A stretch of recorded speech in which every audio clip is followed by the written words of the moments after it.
All right, so I have two articles for you today. One is a bit of an update to a previous video I did with that embedded somewhere in the video. But let's start with a consequence to Florida's Don't Say Gay law. And that is a trans woman has to misgender herself. I mean, how messed up is this?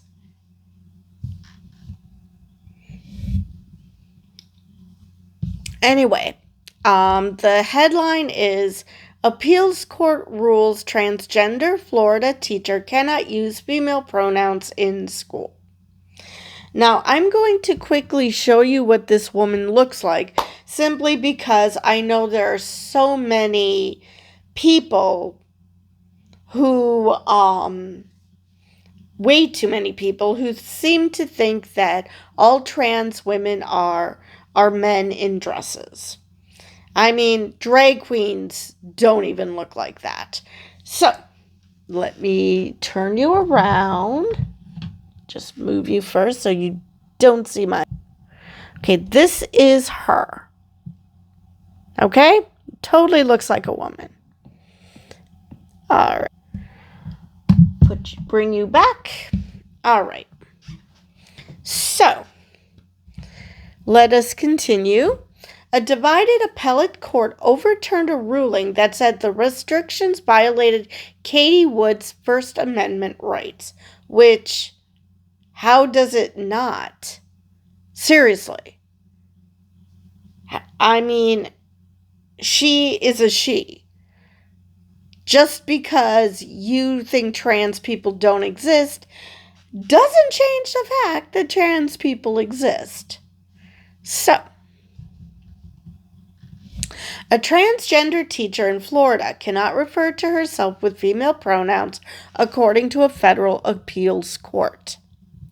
A 3-judge panel of the 11th Circuit Court of Appeals, in a 2-1 decision issued Wednesday, said Florida's expanded Don't Say Gay law can legally forbid Katie Wood, a Hillsborough County teacher, from using prefixes like Miss and female pronouns on the job. A ruling overturned a 2024 decision by U.S. District Judge Mark Walker, who said the Florida law infringed on Wood's First Amendment rights and issued a preliminary injunction blocking its enforcement while her lawsuit is heard. Walker said it was clear Wood's gender identity as a woman was an identity that remained true to Miss Wood both inside and outside the classroom. But the majority on the appellate bench disagreed. Woods' suit, by her own admission, challenges only the statute's application to her speech in the classroom. The majority opinion in U.S. Circuit Judge Kevin Newsom states that means the state law governs her actions as an employee of the state and does not infringe on her rights as a private citizen. When a public school teacher addresses her students within the 4 walls of a classroom, whether orally or in writing, she is unquestionably acting pursuant to her official duties. Interacting with students during class time quite literally is a teacher's official duty, the opinion reads. And Newsom was appointed to his seat by President Donald Trump in 2017. Now that explains it. Another Trump appointee, Andrew Brasher, joined Newsom in the majority opinion. Yeah, that tracks. But U.S. Circuit Judge Adalberto Jordan, an appointee of former President Barack Obama, dissented. That also tracks. Ms. Wood has substantially demonstrated that her use of her preferred personal title and pronouns constitutes private speech on a matter of public concern rather than government speech, he wrote. He also asserted Florida officials have recently come to believe that the First Amendment does not prevent it from dictating what can and cannot be said. Not surprisingly, its attempts at speech orthodoxy have so far not succeeded.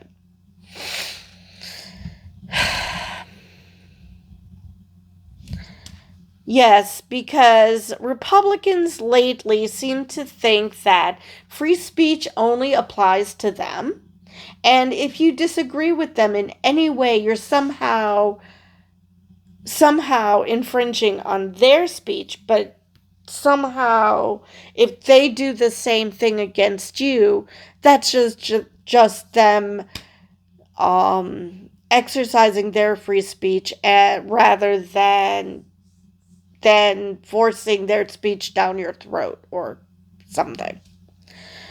Florida Governor Ron DeSantis in 2022 signed Florida's notorious Don't Say Gay law, which originally prohibited instruction about sexual orientation or gender identity in the early grades, but was extended through high school in 2023. A 2024 legal settlement clarified that some discussions of the topics are permitted. Also in 2023, the state expanded the law to restrict pronouns usage in public schools. Okay, the smartass in me wants to ask, how the hell can you function in any setting without being able to use pronouns? I mean, I understand that they have a problem with trans people using their preferred pronouns, but everybody freaking uses pronouns. And it is just so maddening that people will get up in arms about, oh, you're using pronouns. Yeah, because I'm not going to talk about myself in the third person. What the hell? Anyway, that is the end of that article. So now let's go to a update to a topic that I covered, God, I can't remember, a month ago, maybe 2 months ago. Idaho Attorney General tells schools to ban "everyone is welcome here" signs. So, if you recall, a teacher was reprimanded. I'm not sure if she was just reprimanded or fired for having an "everyone is welcome here" sign in her classroom. I mean, we are now considering kindness a political statement. Are you kidding me? Anyway, the subheading. Idaho's Republican Attorney General said that signs telling children "everyone is welcome here" are actually political statements. I mean, what piece of shit do you have to be to think that expressing kindness is a political statement? Even if you disagree with being kind, which obviously this motherfucker does have a problem with kindness, how is that a political statement? Because your hate is obviously a political statement, so somehow kindness becomes a political statement too? I'm not sure where, it's like people who seem to think that there's two sides to every story. Because someone decided that your hate is political, that somehow kindness must be political too, because obviously it needs to balance out, even though that's not how this works. People aren't kind for political reasons. They're kind because they're good people. Hate. You hate someone specifically because of a certain reason. Whether they happen to be part of the LGBT community, whether they happen to be a racial minority, whether they happen to be women, whether they happen to be, I don't know, men, because there are men haters. But none of that, all of that comes out of a specific reason to hate. Kindness supersedes that. It says, I do not agree with you, I might not even like you, but I'm going to be kind regardless. I'm not sure how people think that that's actually the same thing. It seems not everyone is welcome in Idaho after the state's attorney general ordered schools to prohibit signs that read, "Everyone is welcome here," under a new state law. HB 41, which went into effect July 1st, bans the display of banners or flags in K-12 classrooms that represent political, religious, or ideological views, including but not limited to political parties, race, gender, sexual orientation, or political ideologies. Republican Raul Labrador issued guidance on how schools should apply the law, determining that the policy applies even to vague messages promoting kindness. I cannot wait to hear how he pretzels his brain to try to explain that one. Labrador specifically referenced signs hung by Sarah Enema, a 6th grade history teacher at Lewis and Clark Middle School, who went viral in March after she revealed that Ada School District Administration ordered her to remove signs in her classroom that read, "In this room, everyone is welcome, important, accepted, respected, encouraged, valued, equal, and everyone is welcome here." I mean, seriously, what kind of a Grinch do you have to be to read that and say, nope, nope, that does not belong in school. We cannot accept you telling everyone that they are that they're welcome, that they're cared about. I'm not sure. Did your mother not hug you as a child or something? Why are we waging a war against kindness?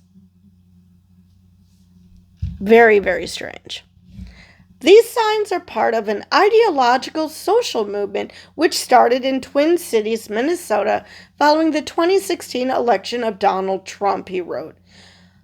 So you're admitting that Donald Trump is a hate monger. Good to know. Nice of you to admit that.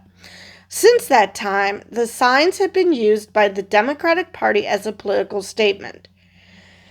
This is like the bigots who claim that the gays have stolen the rainbow from God. The only people who see the rainbow as exclusively something that is used by either by gay people or allies, or that send some sort of political statement about gay rights, are the bigots. Gay people understand that not every rainbow has to do with pride.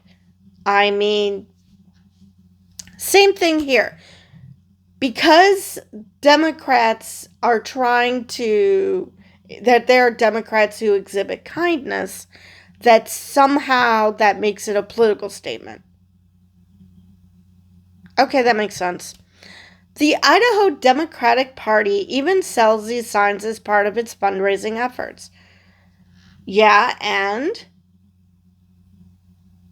What, are you upset that you're not allowed to swell swastikas or something? Seriously, what's your problem?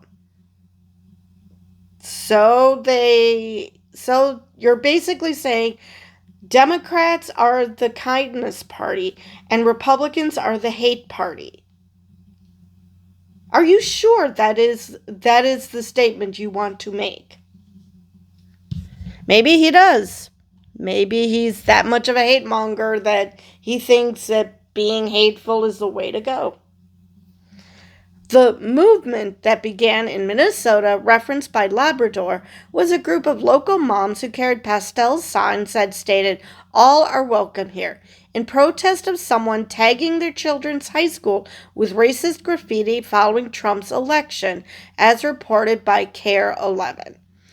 Some local businesses also displayed the signs in solidarity, but it is not the same design or slogan as the one in Inama's classroom, which instead featured a row of hands with varying skin tones.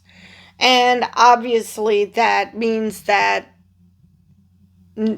doesn't matter your race, you're going to be treated like a human being, and this schmuck just can't accept that. Because obviously white people are superior, and we shouldn't be kind to anyone but white people. Jesus Christ.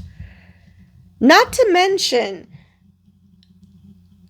Democrats are anti-racist, and so somehow that means that they're anti-Trump. Nice of you to admit that Trump is a racist, but we knew that already. But it's, you're really saying the quiet part out loud. You're basically saying, well, you're being mean to racists because you actually are telling people that the people we hate shouldn't be hated or something. Per Labrador's guidance, even children's artwork could be prohibited under the law if it meets the statutory definitional criteria of a banner. Though there is an exception for the brief curriculum-based educational purpose display, which may apply to the artwork. God, I hope someone does something like that. Oh, please, please, please. I mean, let's face it. This woman is a 6th grade teacher. 6th graders are old enough to know what's going on. After refusing to remove the signs for several weeks, Inama ultimately resigned. She told local station KTVB when the controversy first began that "I was told that everyone is welcome here is not something that everybody believes. So that's what makes it a personal opinion." No, it's not a personal opinion. She's not saying everybody's welcome in every classroom. She's saying everyone is welcome in her classroom. That's not a personal opinion. That's a statement of fact. Do people not know the difference between fact and opinion? I mean, I would hope that the administration of a school would know what words mean. But apparently that's asking too much. "I don't agree that this is a personal opinion," she said. "I feel like this is the basis of public education." Because, yeah, everybody should be allowed to have access to public education. Let's see if there's anything I wanted to add to these articles.